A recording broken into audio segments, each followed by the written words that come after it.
We put you on our standing desk in the conference room, so it looks like you're standing right in front of me. It's kind of nice.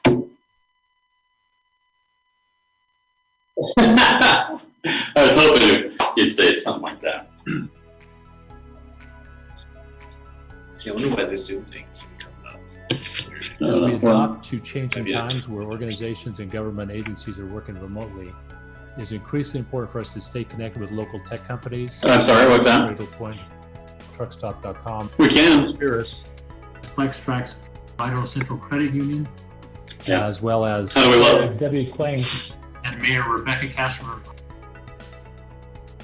There's a direct correlation usually with the goods transported across the country. And we are standing together. The economy and possibly going into a recession or something like that. Is there a direct correlation there?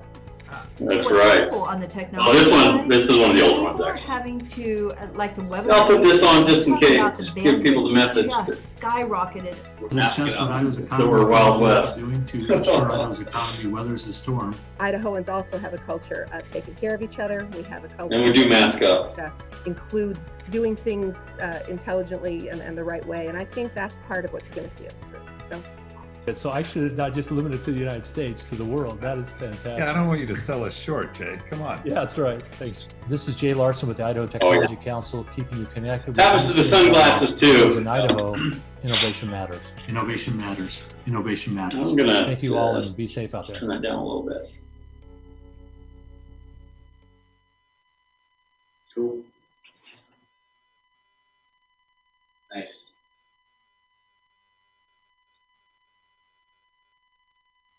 Okay. And we're just, the way I look at it is Nick and I, we're founders, we're equal partners, and so we'll just kind of go back and forth based on who feels like they can best touch on the topic. I'm going to close this door too. Oh yeah, good idea.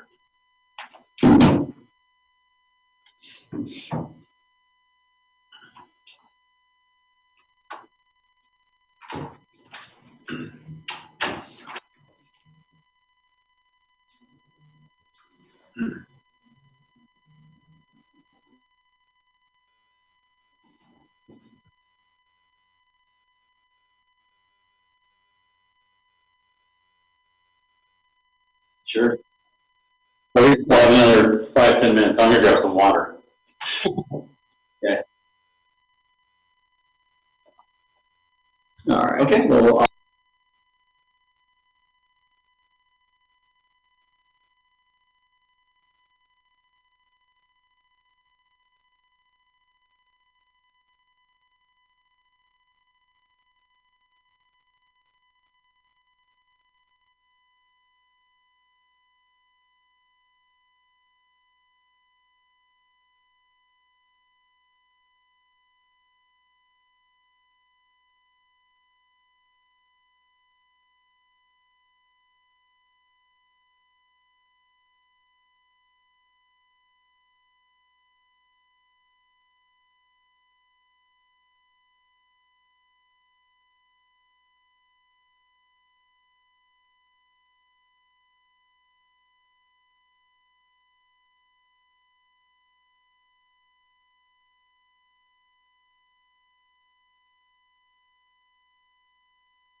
As we adopt to changing times where organizations and government agencies are working remotely, it is increasingly important for us to stay connected with local tech companies like Cradlepoint, Truckstop.com, Experis, FlexTrax, Idaho Central Credit Union, as well as Mayor Debbie Kling. and Mayor Rebecca Cashmer. Isn't there a direct correlation usually with the goods transported across the country and the health of the economy and possibly going into a recession or something like that? Is there a direct correlation there? What's cool on the technology side, people are having to, like the webinar usage, you talk about the bandwidth that just skyrocketed. Discuss what Idaho's economy and government leaders are doing to ensure Idaho's economy weathers the storm. Idahoans also have a culture of taking care of each other. We have a culture that includes doing things intelligently and the right way. And I think that's part of what's going to see us through. So I should have not just limited to the United States, to the world. That is fantastic. Yeah, I don't want you to sell us short, Jay. Come on. Yeah, that's right. Thanks. This is Jay Larson with the Idaho Technology Council, keeping you connected with industry and government, because in Idaho, innovation matters. Innovation matters. Innovation matters. Thank you all, and be safe out there.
Hey guys, how we doing?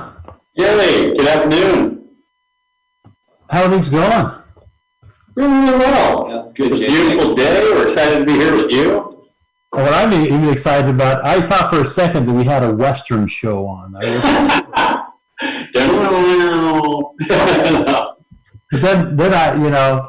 I thought that as much, but then I saw Nick sporting, the Under Armour gear. So then I said, this is Sorry, it's a little bright. Yeah, that's true. that's great. How you guys doing? I would say phenomenal. It's, just another busy week. We just don't stop. Well, I appreciate you guys being on Innovation Matters. This is going to be a fun discussion. And, and that's going to be one of the big things that I was going to ask you as we do this. Does the company go by SMH now, or what do you go by? We go by SMH for short. And we are actually creating some sub companies. We won't really talk about that on the call, but SMH will be the moniker Did you know? Okay, so that's good. Yeah. So that's good. So I love it. So, and then you still have a major focus. I mean, we've got these. I have some questions that I want, but on the biohealth side, right? Nick is. Oh yeah, very much so. So quite a few partnerships out of Taiwan in biomedical. We're a partner to the largest biomedical association in Taiwan. Okay, fantastic. So a lot of those organizations, yeah, they want to come to the U.S. and our purpose was go to market strategy. Have you ever been part of bio in the United States? No. Have you heard? Okay. We'll have more discussions about this as we go along. This will be great. So, how long have you guys known each other? 6, 7 years, something like that. Yeah. I was, I think, with Weavorse at the time. Yeah, that Doing was. work. Is that right? Uh-huh. Well, Nick, I don't know. Where are you from, Nick? I'm originally from Hawaii. So, Oh, yeah. Yeah, I moved here in '98 to go to BSU, and it just ended up staying. So I got used to the cold and everything, and yeah, Idaho is and Boise is a great town. So I'm glad you came here for Boise State. Where'd you grow up in Hawaii? I grew up in Honolulu, In Honolulu? capital city. Yeah, so I grew up in the city there. I taught for a year over at BYU Hawaii, some organizational development courses, and love Oahu on the North Shore too. So Yeah, it's gorgeous. Yeah. Place. There will be an SMH office in Hawaii. well, let me know if I can help with that. As we adapt to changing times where organizations I'll take, and government agencies I'll are just working take something. remotely, I'll just take it's increasingly important for us to stay connected with clean the local tech toilets and take companies out the trash like or whatever you Critical need to Point. do. Well, that sounds like what we do already. I don't know if we're finding a role. Maybe that's an upgrade for me. As well as Mayor Debbie Klein, And Mayor Well, Rebecca so you Kessler. guys know this will be. We'll have. there's direct correlation usually with the goods transported across the country and the health of the economy and possibly going into a recession or something like that. Is there a direct correlation going there? on into it. You guys What's know cool Jet? on the technology side, No object. people are having Yeah. to, So like the he's, webinar he'll do it. usage, you talk about be the a good, bandwidth that discussion, just skyrocketed. Having you guys Discuss what Idaho's economy and government leaders are joining us doing now. to ensure Idaho's economy weathers David, the the answer storm. is yes. Idahoans also have a culture of taking care of each other. We have a culture that It was in includes like doing simultaneous. things intelligently and the right way. And I think that's Hey, part David, of can you what's hear going us all? Okay. So, so I should not just limit it to the United States, to the world. That is fantastic. Yeah, I don't want you to sell us short, Jay. Come on. Yeah, that's right. Thanks. This is Jay Larson with the Idaho Technology Council, keeping you connected with industry and government, because in Idaho, innovation matters. Innovation matters. Innovation Okay. matters. Thank you all, and be safe out there. Yeah, look at this is great. We've got the mountains of Kona behind us right now. Where is that anyway, Jet? Do you know? Scotland, but are you videotaping? Should I actually, if you are, what I may do, so this is less distracting, is switch over to something like this or this. Do you have a preference? Yeah, cool. Okay. Yeah. Let me know if this is like too self-serving, because I can do just a background or something simpler too. Give me 5 minutes. I can draw something new behind us. Yeah, there you go. Yeah, that's. Yeah, green screen it. I think that what you can do is you can put. We need to start working on that one because we know Intuit's been great, but in the next 2 to 5 years, SMH is going to be the one that's going to have that moniker. Mm. Okay, maybe I'm just putting some high expectations for what's going to be taking place in Idaho with you guys. So Keep going, Jay, because we have expectations. Right. So. Yeah. that's good. This is a good one too. Yeah, that's right. So we have that's good. So it looks like Jet, we're going to have JD on a little bit more to talk about some of the other type of things around, but we'll talk a lot more about some things that are taking place with the remote workforce, what's taking place. Yeah. And then focus Idaho. on the computing alliance and stuff like that. Yeah. Okay. That's good. One other thing that it would be interesting. I'm going to have a little preamble that will talk about what our areas of focus were a year ago versus where they are today. So if you guys have any insights about, where have your focus shifted year over year? I mean, what the difference the 12 months is making? I mean, last year, I probably started, July, I'll start looking at a lot of innovation and do some other things that around talk about, but also what college football starts taking center stage a little bit more. You have all these things, and it just seems like everything shifted dramatically because of what's happened with COVID. And really the second the what you might call the rebound of COVID, coming back and taking more of a. We were hoping it wasn't going to do this, but I guess until such time as, well, I was going to make it. My son's going back to Hong Kong on Friday. They Oh had boy. 34 cases that they finally, they basically, it seemed like it had it under control, but then they have 34 cases, and so they've really ratcheted it down. Hmm. New Zealand's done a great job of controlling it, containing it. There's obviously reasons why that's a lot easier, possibly, than what it is in the United States. But anyway, so anyway, think about that. If you guys have any insights of what you thought, what your focus was 12 months ago versus what it is today, and how possibly COVID. I was hoping by the time we got to July and August, we would have much different discussions about what's taking place, but it doesn't seem like we can leave. We're not going to leave it anytime soon. In fact, it seems like it's becoming even more pervasive in what we're doing, and how we're going to be able to do the future, how the future looks, especially over the next until we actually come up with a vaccine or something like that. But if you guys have insights there, let me know. We can talk about those too, because I think that's always good. So we're about ready, David. Are we close?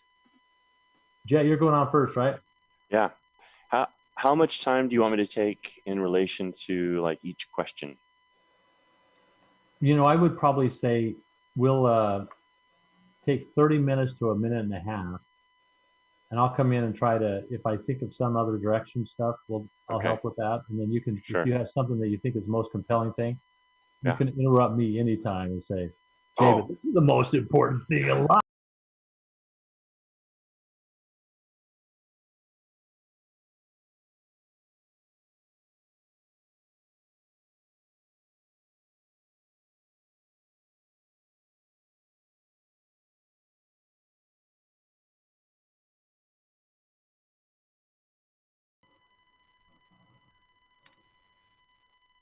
All right. Welcome. This is Jay Larson, CEO of the Idaho Technology Council. Thank you for joining us for our weekly podcast, Innovation Matters. We have a great lineup today. We're going to be talking with people that are helping drive innovation technology, specifically in Idaho and the Boise area. But before that, I wanted to kind of have a thought. Seems like every time we think that COVID-19, we like to be able to think about life getting back to normal. But we also know that the new normal has shifted. And I would I was actually driving this morning and I started thinking, what was I doing last July? What was I doing after the 4th of July? Where was I? My thoughts were much different on things that were taking place. And I never even thought I was going to be wearing a mask in public places. I mean, that wasn't something that, when I visited Hong Kong and China, that's something they did in those parts of the world, not in the United States, right? So all these things have shifted in the way I think and the way I perceive things based upon the shifts of COVID-19 and what it's done to our economy, to our socialization, to every thought that you have as you go out and you go walk on the green belt, or you do any of these type of things. And perhaps one of the biggest parts of this is that we need to be able to say, okay, what's going to be the new norm for us as we go forward? So as you think about that today, I've asked our guests to think about that a little bit, and if they have any insights into that, I'd love to hear about what they were doing a year ago and what shifted to where they are today because of COVID-19. All right, so let's get to a little bit about who we're going to have on. We're going to have Derik Ellis, who's also co-founder and CEO of SMH, and he's going to be on with Nic Kawaguchi, who's also the co-founder of SMH, and they helped establish a robust supply chain that provides healthcare professionals with personal protective equipment, which is PPE. They need to care for vulnerable members of our communities. But first, we want to talk with Aaron Todd Jet Hansen from Intuit. Jet, welcome. Welcome to Thanks, Jay. Innovation Matters. Yeah, it's great to be here. All right, Jet. So before we go on to some of these other questions we have, what shifted the most for you year over year because of COVID-19? Yeah, great question.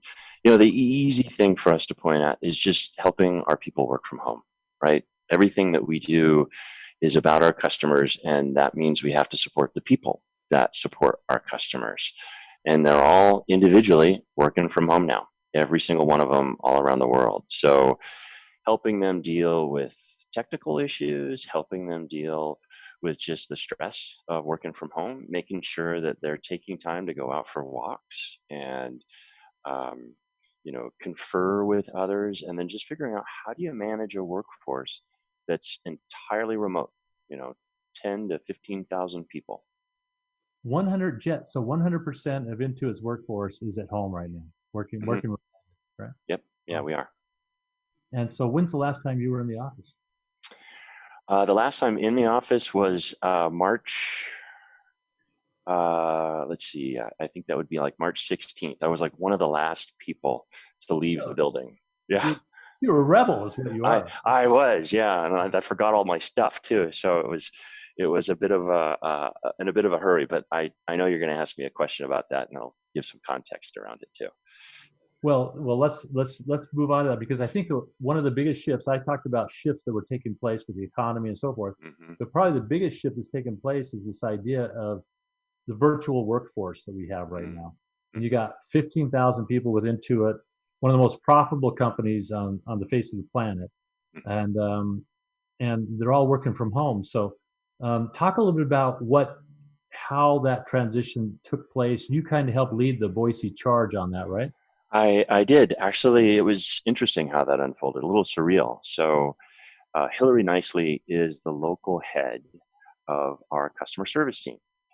And she's actually now in charge of all of Elite Care for Intuit. And she was talking with my boss's boss's boss and recommended me to help with the 2-day stress test. And we knew something would happen with COVID-19. And so the idea was, let's send a few employees home one day and then another batch a second day, and we'll just see what that looks like from a technology standpoint. And I was a good candidate for this because I, unlike a lot of the technology folks at Intuit, I do all the tools that the Boise team used. And I was pretty well connected with the 2 other cities that we were thinking of doing this for. And I had some, good projects with Hillary. So she had recommended me. So that night, actually it was the 11th, and I think I was at the IBR's Woman of the Year Gala, and I get a call from the VP, and he says, Jet, I need you to do the stress test. I'm like, okay, doesn't sound too bad, no problem. Literally the next morning, we had done a 180, and I'm sitting in this meeting, and they're telling me, you know what, we need you to PMO, not a stress test for 3 cities. We need you to get every single employee around the globe home as fast as you possibly can, because we're committing 100% to 100% remote workforce. So hold on just a second. So you're saying that you were asked to help the whole Intuit workforce go work remotely? Customer service, but that's thousands of employees, and people from Australia, India, Brazil, France, the UK, North America, Mexico. I mean, literally everywhere, thousands. And after my jaw dropped and I had to pick it up, I started to get busy. And so, and the motivation for me, it wasn't just about trying to make sure that we had good continuity of service for our customers, because we're really passionate about our customers, as anybody who knows Intuit knows. But the majority of those customer service folks are hourly. So if we didn't get them home, they didn't have a job and weren't getting paid. So it was like, I'm responsible not only for making sure that these people get a paycheck, but that they're really taking care of their families during this uncertain time. And we wanted to keep. What were the biggest hurdles you had to overcome? I mean, as that happened, or what were the biggest obstacles? Yeah, well, so this is an example of where it's so great when a project goes really, really well. We actually got it all done in 4 days, and literally my job, I had never made so many phone calls or text messages late night around the globe, checking in, finding out who's got problems. But we basically created a war room where we went through and we're making sure that where we needed moving trucks to help people get